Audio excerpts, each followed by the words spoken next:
नया पॉइंट है section formula. यहाँ पर क्या करना है, हमें लाइन के सेक्शन बनाने, अलग अलग पार्ट्स बनाने। पहले हमारे पास क्वेश्चन क्या था, ये आपकी एक्स की लाइन है मान लो, तो ये है 1 2 3 4 5 6 7 8 9 10 11 12 13। तो मान लो ये नंबर आपका 10 है और यहाँ पर कोई नंबर है, इधर ये 1 है इधर ये 2 है, तो ये क्या आएगा आपके 10 and 2। पहले लिखा जाता है x का वैल्यू, बाद में लिखते हैं y का वैल्यू, क्योंकि ये लाइन y की है और ये किसकी है आपके x की। ऐसे यहाँ पर है 3 4 5 6 7 8 9 10 11 12 जो भी है। मान लो यहाँ पर पॉइंट है 11 और यहाँ पर दूसरी लाइन है, इस लाइन का नाम क्या होगा, पहले नाम इसका आता है 2, फिर इधर से 11, ये आएगा आपके 2 and 11। एक्सरसाइज 7.1 में क्या था कि हमें केवल डिस्टेंस फाइंड करना था। हमें ये बताना था कि अगर मैं इन दोनों को मिलाऊं, मिलाने पर इसका डिस्टेंस कितना है, ये कितने सेंटीमीटर का है, ये कितने मीटर का है, किलोमीटर का है, ये बताना है कि यहाँ से यहाँ तक कितना है। अगर हम स्केल से मेजरमेंट करें, अगर आप यहाँ पर सेंटीमीटर ले रहे हो ना तो ये सेंटीमीटर में कहलाएगा, अगर यहाँ पर आप मीटर में ले रहे हो तो ये मीटर में आंसर आएगा, अगर यहाँ किलोमीटर है तो यहाँ पर भी आंसर किलोमीटर में आता। तो अगर आपके अगर ग्राफ में बना रहे हो, ग्राफ में 1 सेंटीमीटर का गैप है तो इसका जो वैल्यू आएगा वो आएगा आपके सेंटीमीटर। आप तो उसको स्केल से भी नाप सकते हो। अगर मान लीजिए क्वेश्चन आ रहा, आपको कुछ भी कैलकुलेशन नहीं करना है, फास्ट फास्ट बताना है, सीधा सिंपल स्केल लो, स्केल से नाप लो, वही आंसर आएगा जो आप यहाँ पर डिस्टेंस के फॉर्मूले से करते हैं। अब डिस्टेंस हमें फाइंड करना नहीं है, इसमें नई चीज है। अब नई चीज क्या है, इसमें हमें क्या करना है, इसके बीच में कहीं पर एक पॉइंट लेना है, कहीं पर भी। अब मान लो ये पॉइंट ले लिया आपने, जैसे कितना आ रहा है, ये 5 है, इधर आपके कितना आ रहा है 5 है। अब ऐसा वो पॉइंट है कोई भी यहाँ पर, जैसे 1 2 3 4 5 6 7 है, ये कितना है आपके 5 है।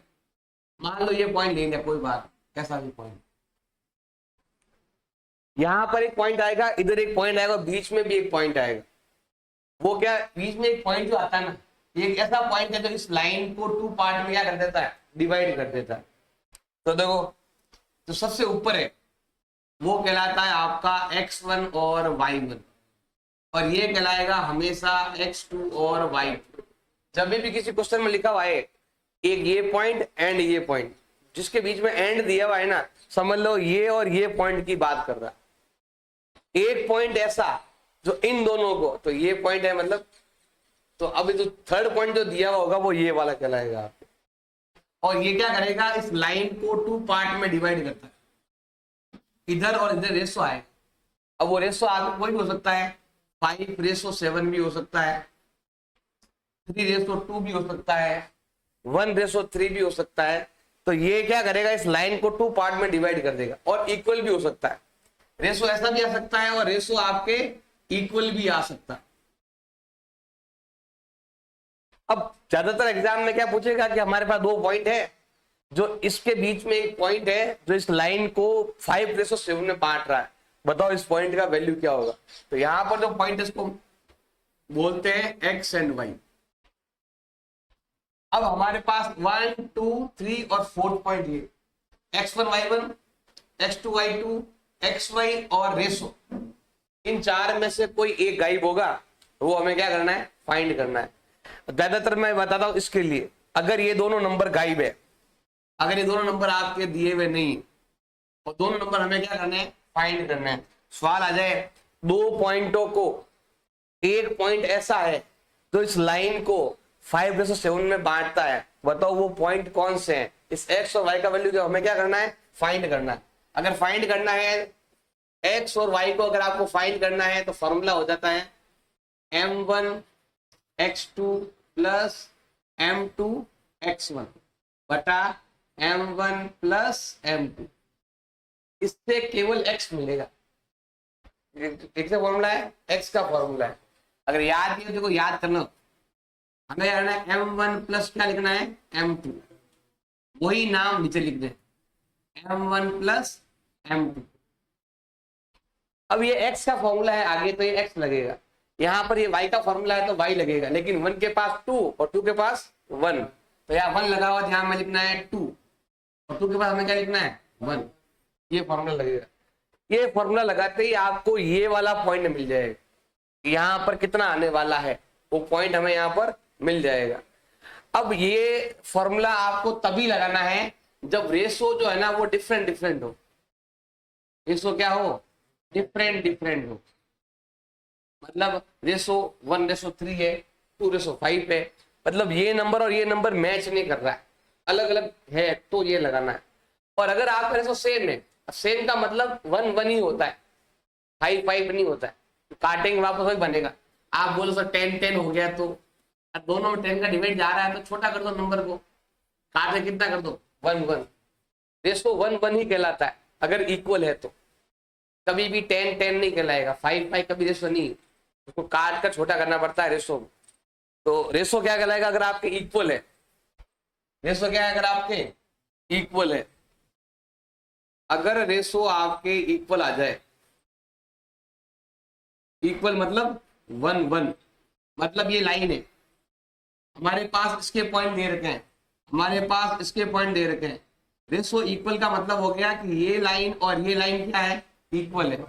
इसका मतलब ये वाला जो पॉइंट है जो हमें फाइंड करना है वो पॉइंट, इसको बोलते हैं मिड पॉइंट। इसको क्या बोलते हैं, अरे ये और ये बराबर हो गया, ये क्या कहलाएगा, मिड पॉइंट। तो हम इसको बोलते हैं मिड पॉइंट कोऑर्डिनेट। हम इसको क्या कहते हैं, हम इसको बोलते हैं मिड पॉइंट कोऑर्डिनेट कहते हैं। इसको फाइंड करने का फॉर्मूला भी यही है, लेकिन थोड़ा सा आप उसको थोड़ा हल्का कर सकते हो फॉर्मूले को। कैसे, तो यही फॉर्मूला लगा रहा हूं सेम। रेशो क्या है, जहां रेशो अलग अलग था वहां पर रेशो क्या हो गया, 1:1 इक्वल हो गया। मैं लिखूंगा यहाँ पर 1+1/1+1।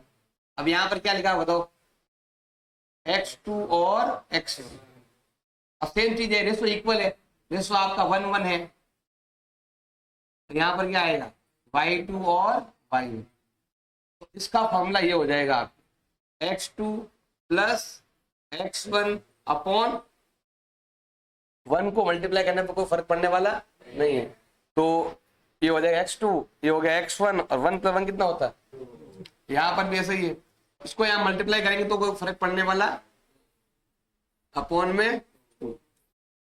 ये फॉर्मूला तभी लगेगा जब आपके रेशो इक्वल हो, और रेशो इक्वल नहीं है तो आपको ये लगाना है। और ये वाला आप सब लगा सकते हो, रेशो इक्वल है नहीं है, आप ये वाला सब में काम करता है। इक्वल है तो कोई फर्क पड़ने वाला नहीं, ऑटोमेटिक 1:1 लग जाएगा, ऑटोमेटिक यही फॉर्मूला बन जाएगा।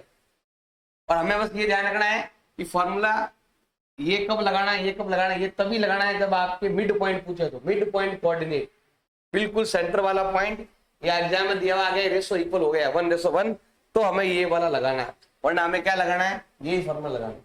और एक ध्यान रखना, भाई अलग अलग फॉर्मूले हैं, एक फॉर्मूला नहीं है।